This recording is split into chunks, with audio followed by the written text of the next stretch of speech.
présente Ana Clara Santos, qui est professeure associée à l'Université de l'Algarve. Elle est chercheuse associée du Centre d'études de théâtre de l'Université de Lisbonne et membre intégré du Centre de recherche en art et communication de l'Université de l'Algarve. Elle dirige un master en processus de création. C'est ça, hein? Et elle est membre fondatrice, ex-présidente et présidente honoraire de l'APEF, hein, l'Association portugaise d'études françaises, et vice-présidente de la CIFLES. Hein. Elle dirige la collection Extract, études de théâtre et de performances aux éditions Le Manuscrit de Paris. Et elle est rédactrice en chef de la revue Synergie Portugal et se consacre à la réception de la dramaturgie française au Portugal et aux études génétiques théâtrales. Et elle vient aujourd'hui pour nous parler de traduire et adapter Marivaux sur la scène contemporaine portugaise, la singularité du théâtre da cornucopia. Merci beaucoup. Merci beaucoup je voudrais saluer tous les collègues et en particulier les collègues de l'organisation et je suis vraiment heureuse d'être là pour la première fois à l'Université de Valladolid et de pouvoir partager avec vous quelques résultats de la recherche sur la réception de Marivaux au Portugal. Marivaux, je vais juste me centrer sur sa réception et la circulation des traductions et pour la scène, hein, parce que c'est de cela qu'il s'agit ici.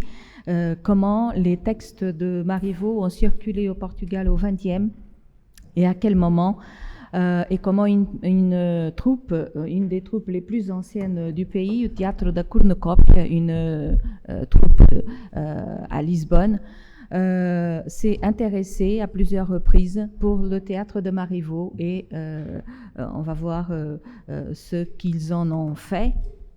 Alors, je commencerai par présenter les premiers ébauches sur le territoire portugais du XXe siècle. Ça commence justement avec le théâtre da Cornucópia à Lisbonne,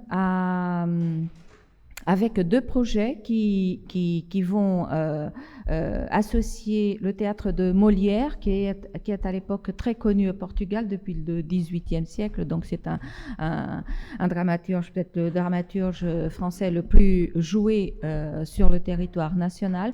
Et cette troupe portugaise, le théâtre da Cornucópia, prend justement le Misanthrope de Molière et deux pièces de Marivaux, L'île des esclaves et L'héritier du village, et lance ces trois traductions sur la scène. Les pièces de Marivaux sont jouées donc en 74, quelques mois, enfin un mois avant la révolution des œillets. Et la pièce est traduite justement par par le fondateur de la compagnie, Luís Miguel Sintra, qui est maintenant déjà très âgé, qui n'est plus dans le... D'ailleurs, Théâtre da Cornucópia, il l'a éteinte, donc elle a disparu, elle ne joue plus. Et ils ont heureusement donné tous les archives au Centre d'études de théâtre de la Faculté des Lettres de l'Université de Lisbonne. Et donc c'est lui qui traduit lui-même L'île des esclaves, et Manuel Guzmão, un écrivain portugais et professeur aussi à la Faculté des Lettres, a traduit l'héritage l'héritier au village sous le titre A Herança, l'héritage. Et la pièce est mise en scène par Jorge Silva Melo, qui est le deuxième grand nom de la troupe portugaise. Vous voyez, c'était pas n'importe quel projet, sans aucune censure, puisqu'il a même le soutien de la Fondation Carlos Gulbenkian à Lisbonne. Et Ce projet n'est arrêté que par la révolution des œillets, qui est déclenchée donc le 25 avril, et la tournée qui se projetait dans d'autres villes ne va pas se faire à cause de, vous imaginez, hein, c'était la joie partout dans le pays, et les questions politiques vont donc se superposer aux questions théâtrales. Voyons maintenant comment... Alors, moi, je ne vais pas revenir aujourd'hui sur l'île des esclaves. J'en ai déjà parlé en Italie, à Florence, il y a 2 ans. Et l'article est déjà sorti. Aujourd'hui, je vais me pencher sur justement le deuxième projet sur lequel Théâtre de Cornucopia reviendra à propos de Marivaux. Mais voyons d'abord, juste très rapidement, comment Marivaux est joué et comment quelles sont les traductions qui vont circuler sur le territoire portugais entre les grands centres dramatiques du pays, entre Porto, Lisbonne et Évora, dans le sud du pays, et à Coimbra, donc ces 4 pôles de diffusion du théâtre. C'est là que est projeté Marivaux. Mais Marivaux est projeté aussi beaucoup pour les écoles de formation d'acteurs, ce qu'on verra un peu en détail dans quelques semaines à Lisbonne, puisque nous organisons un colloque sur justement ça, sur le jeu de Marivaux par les metteurs en scène. Donc, pendant les années 70, juste après la Révolution, Marivaux continue à être joué et surtout à être choisi pour cette formation sur le territoire, surtout du côté de Lisbonne, Évora, mais aussi à Braga, au centre du Portugal, par un metteur en scène qui va le prendre parce qu'il avait déjà traduit ça pour Évora, et il va l'emmener dans sa compagnie Teatro Braga, dans le nord du pays. Dans les années 90, ça continue et on commence à mettre d'autres textes marivaudiens qui n'avaient pas encore été traduits, comme Les acteurs de bonne foi, Os atores de boa fé, et Le triomphe de l'amour, mais aussi en plein début du XXIe siècle, des troupes qui vont commencer à s'intéresser et qui vont le faire traduire pour la première fois, comme cette pièce en 2002, Amor, Verdade e Mentira, dont il sera beaucoup question là dans le prochain colloque à Lisbonne, puisque c'est la traduction de La fosse suivante par Maria João Brilhante, professeure, et qui a traduit plusieurs textes de Marivaux, et qui a été mis en scène au Théâtre de l'Ouest par un des grands amateurs de Marivaux, José Peixoto. En poursuivant la chronologie, nous arrivons jusqu'à l'année de 2012, où au Théâtre de Cornucopia revient sur un texte de Marivaux. Enfin, pas seulement sur un texte. C'est là que nous avons un projet extrêmement intéressant du point de vue culturel et aussi du point de vue de la traduction, parce que pour la première fois, on ne va pas traduire un seul texte pour la mise en scène, mais on va prendre plusieurs textes de Marivaux, plusieurs pièces de Marivaux, et on va faire quelque chose de nouveau. Ça, au Théâtre de Cornucopia a quand même innové beaucoup là-dedans, parce qu'on va faire justement un collage de plusieurs pièces courtes qui vont servir à un objectif très précis dans les mains de ces artistes portugais, surtout de Luís Miguel Sintra, donc ce metteur en scène et acteur et dramaturge qui prend 4 textes de Marivaux. En fait, il prend Le chemin de la fortune, une petite pièce pas très connue et pas jouée que je sache, mais Paola pourra me corriger si je me trompe, mais je pense qu'elle n'a pas été jouée du vivant de Marivaux. C'est une petite pièce d'un acte qui est inséré dans un texte plus philosophique qui s'appelle Le cabinet de philosophie, et donc qui a circulé en 1714. Et c'est de là que part donc l'artiste, le metteur en scène portugais, et il fait une combinaison avec 3 autres textes de Marivaux, L'amour et la vérité de 1720, La réunion des amours 1731 et Félicie 1757. Et donc, il ne s'agit pas de faire une traduction et de monter le texte tel quel de ces 4 pièces. Non, il s'agit de faire un collage, une adaptation de ces personnages, de ces thématiques autour de l'amour, pour une pièce qu'ils ont intitulée « Les désastres de l'amour » ou « Fortuna Palace ». Voilà, c'est tout un programme et vous allez voir que c'est vraiment tout un programme sur l'amour et sur le marivaudage. Alors, ça a été joué donc entre novembre et décembre dans un petit théâtre à Lisbonne, Teatro do Bairro Alto, où jouait souvent donc la compagnie, Teatro de Cornucópia. Et donc, cette adaptation, on a de la chance parce que Luís Miguel Sintra a publié un long texte justement sur son projet où il explique pourquoi ce choix et qu'est-ce qu'il voulait faire. Donc, voici un premier extrait où il explique que cette fois-ci, après la première expérience de 1974, au moment de la Révolution, en 2012, c'est plutôt le Marivaux philosophe qui l'intéresse. Et quand il a pioché dans son œuvre, dans les œuvres complètes, il était bien heureux de tomber sur ce texte, Le cabinet du philosophe, et de retrouver cette petite pièce. Et donc, il disait que Marivaux trouvait son plaisir dans un jeu d'esprit infini, dans une lucidité qui, je pense, serait fondamentale pour nous aujourd'hui. Et c'est cette lucidité, c'est cette capacité de réflexion sur l'amour, sur les mœurs, qu'il actualise pour justement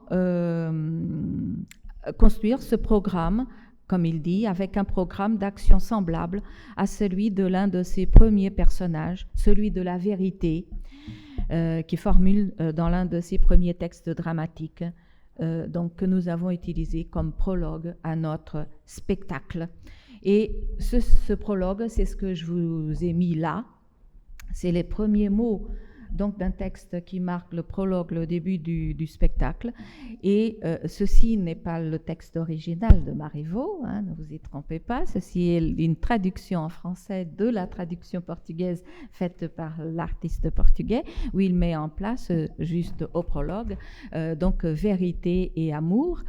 Et justement, où il est, où on part de cette image donc de la construction de la vérité qui sort du fond du puits. Hein.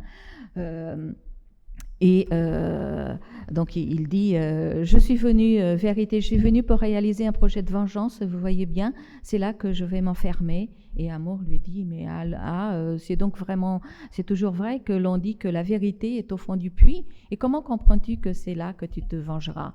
Et Vérité présente son projet. Quiconque boit l'eau de ce puits sera obligé de dire tout ce qu'il pense et d'ouvrir son cœur à tout moment. Avec le temps, je remplirai cette immense ville d'innocents qui, par leur franchise, bouleverseront l'indigne commerce de complaisance et de tromperie que la flatterie a introduit ici plus qu'ailleurs. Donc c'est un grand clin d'œil à cette génération du début des années du XXIe siècle qu'il veut toucher, surtout la génération des jeunes qui n'est plus, qui a perdu les racines culturelles, et il l'explique très bien que par le biais de la philosophie de Marivaux, il entend bien toucher un public qui est démuni d'un potentiel, d'un bagage, d'un héritage culturel qu'il veut activer ici. Alors le spectacle, on n'a pas le temps de voir des extraits ni rien, mais c'est là, il convoque beaucoup de références culturelles qui vont du côté des Lumières, mais aussi du côté de la culture plus contemporaine.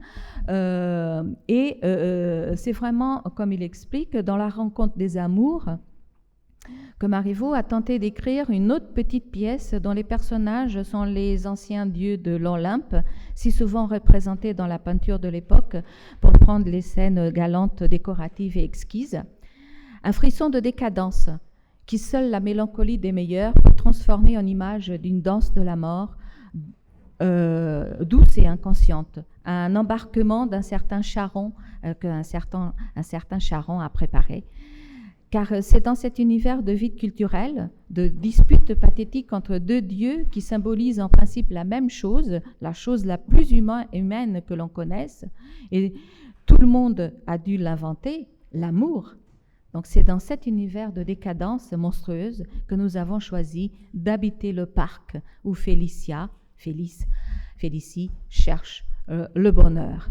Voilà le cadre qui est posé, et bien sûr il y a ici une petite référence au metteur en scène et grand acteur de la comédie française qui a impulsionné aussi Marivaux sur la scène française.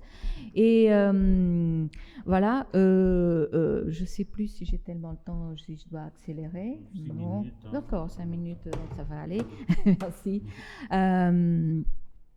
Donc, pour lui, ce qui l'intéressait, c'est justement de prendre les formes anciennes, ces petites formes, hein, les petits textes d'un acte qui ressemblaient ici, comme il dit, à construire à partir d'une fable ou d'un conte, de quelque chose qui pouvait se rapprocher du jeune public, qui pouvait être plus accessible dans cette période de décadence culturelle, comme il l'identifie. Et il le dit ici, ce qui m'intéresse le plus, c'est le fonctionnement des têtes, hier comme aujourd'hui. L'intelligence de ces personnages révèle par leur façon de parler et de se comporter les uns avec les autres. Et c'est sur cette base qu'il va donc tenir ce message à l'adresse des jeunes du XXIe siècle. Tant d'aveuglement, tant d'erreurs, tant de ressemblances avec la société d'aujourd'hui. Cela fait froid dans le dos. Le spectacle a pris tout naturellement un caractère symbolique. Mon palais de fortune est devenu un lieu étrange et dégoûtant où l'on organise de petites soirées pour divertir les retraités. C'est de la comédie. Je crains que même cela ne ressemble à l'idée que l'on se fait de la culture à notre époque. Un divertissement inutile. Il est très sévère et il a écrit beaucoup d'autres textes où il est vraiment très sévère. Et aussi, je pense qu'il est sévère, mais en même temps très honnête et très objectif par rapport à cette décadence de la nouvelle génération qui n'a plus les repères. Et Marivaux fonctionne ici comme un repère, comme un auteur qui conduit le savoir, et vous allez voir, je vais conclure sur ça, il le rapproche d'une grande figure du théâtre mondial, mais il explique avant que pour lui, s'il a choisi Marivaux, c'est que justement Marivaux porte en définitive un projet politique auquel il s'identifie et dont ce spectacle se veut donc un symptôme. Donner à la nation la responsabilité d'elle-même, sans faux intermédiaires. Je ne suis pas réactionnaire au point de ne pas admettre qu'il y aura une nation capable d'inventer une nouvelle façon de vivre ensemble, avec un système de valeurs différent de celui que nous avons hérité. Je crois que l'avenir ne sera pas fait que de barbarie, mais la culture nous aidera à en prendre conscience. Le théâtre doit analyser le comportement humain. C'est dans leur contribution au bien de tous, avec ce que chacun a appris de la vie, de sa capacité à aimer les autres, à le transformer en art de les représenter, que nous verrons si cela vaut la peine ou non pour eux d'exister dans leur capacité civilisationnelle. Vous voyez, il y a vraiment le projet immense et à quoi sert Marivaux, et justement à comment il identifie Marivaux à une des grandes figures du théâtre mondial. Pour lui, Marivaux n'est pas inférieur, il est en même niveau qu'un Tchekhov. Et il le dit carrément. Marivaux pensait que la pratique de la philosophie était une occupation noble et belle. Son théâtre, c'est de la philosophie pure, comme j'aimerais savoir en faire. Il s'agit de penser la vie avec un peu plus de bon sens que je ne le souhaiterais, mais avec une lucidité. Il revient à nouveau sur ce mot, lucidité, avec une lucidité enviable dans l'analyse de comportement humain qui au théâtre ne sera égalée que 2 siècles plus tard par Tchekhov. Je pense qu'il n'y a pas meilleure façon de montrer la façon dont Marivaux a influencé justement cette troupe portugaise au théâtre da Cruz no Copo et surtout ce grand metteur en scène portugais, Luís Miguel Sintra, qui est encore vivant mais très âgé maintenant. Il sort très peu, mais il continue à réfléchir, il continue à penser et il est là encore parmi nous. Et j'ai été très heureuse de pouvoir partager avec vous aujourd'hui sa pensée sur le théâtre et sa pensée sur Marivaux et comment il réhabilite Marivaux sur le théâtre au début du siècle, surtout dans ce fameux spectacle Les Désastres de l'amour, qui a parcouru quelques scènes portugaises et qui est vraiment un bel outil sur le marivaudage. Merci.